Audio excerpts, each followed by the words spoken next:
You had King Von on your pod before he tragically lost his life. Where were you when you got the news, and what were you thinking? Like, damn, I had Young Blood. It was like a week later, I think, or maybe a few days later, maybe. And the only thing that was stuck in my head was a line that he said on the podcast. He said, "Gillie, shit don't even be that deep, Gillie. But us young guys don't know how to talk to each other." And that just stuck with me because it was like, only if young guys took the chance to talk to each other, they would realize that, bro, I really don't even want to be beefing with you. I don't want to be beefing with you either. I like your music. I like your music. But they never even get a chance to talk to each other. Is it something you got ego where I got to prove something? Well, you know, this generation that's out now is totally different from my generation. My generation in the culture, we looked up to the hustlers. We looked up to somebody that was getting money, somebody that was doing better than you because it just appeared that, damn, that's what I want to be. This generation, they made the shooter popular. The shooter in our generation was always the lowest form of a street. It was the who life didn't matter because he's a crash dummy. He's going to die out here anyway. Right. So, but this generation made the shooter popular to where as though he don't have no money, he has nothing going on for himself, but he shoots. Right. And he's popular. And his gun actually costs more than his bankroll. Right. This kid got a $700 gun on him, but he got $100 to his name. So, you know, this generation really f***ed up where they made the shooter the popular guy, and it just doesn't make no sense. Sugarcoat shit, I was struggling with my son, trying to get him to out the streets.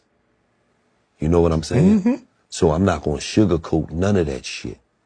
We didn't even have the best relationship when he passed because he wanted to be a street, and I didn't believe in that shit. I didn't subscribe to that shit.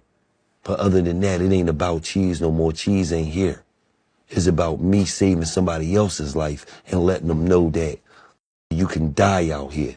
Somebody will blow your brains out playing out here and thinking this shit is not serious when it is. So what do you want to do? Do you want to live life? You want to be here for your parents, or you want to subscribe to this fake ass street shit and get the melon knocked out, get the seeds knocked out your watermelon?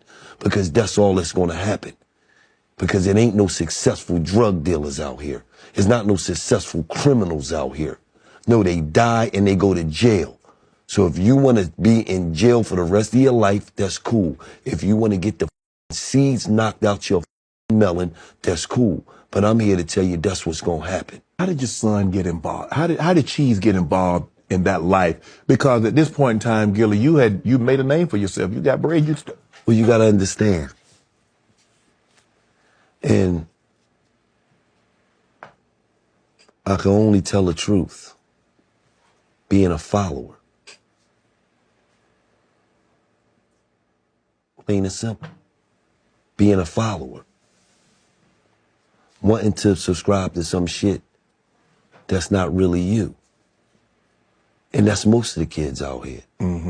Most of the kids in the suburbs subscribe to shit that is not even really them. And then they got to prove themselves.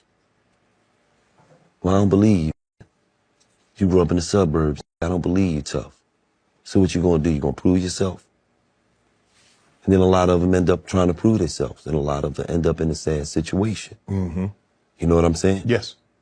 Like, now I can't say that my son was just a totally suburban. He hung out in North Philly. He hung out in the ghettos. He had family down there. So, but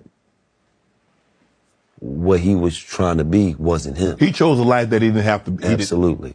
Absolutely. You, on the other hand, you grew up in that. That's all you knew that was around. Absolutely. If your mom had you out in the burbs, like you said, when you went to college, it exposed you to something else. Absolutely. Absolutely. So, you know, a lot of times the kids in the ghetto, they subscribe to something because of an image. They don't want to be looked at as pussy. The kids, oh, he turkey. Oh, they don't want to be looked at as a certain way. So that'll drive a that's not even into that life to do some shit that he had no business doing because he don't want to be perceived as a certain way. So my message is for the youth is that go ahead and do something that's beneficial to you, man. The streets ain't beneficial to you. The streets don't love nobody. If you could show me the drug dealer with the big house on the hill, I congratulate you. If you could show me 10 successful drug dealers, you could tell me 10 street, I'm going to show you 9 that's going to tell. So all of this shit is a myth. That's what I want them to know. And it ain't even about cheese no more. It's about saving some other lives that think this shit is more than what it is. I can't do nothing for cheese. Cheese is gone. So all I can do is the things that I believe in Islamically, buying a wishing well over here, getting a well over here, doing something for somebody that's less fortunate because I believe that that helps my son and Jenna.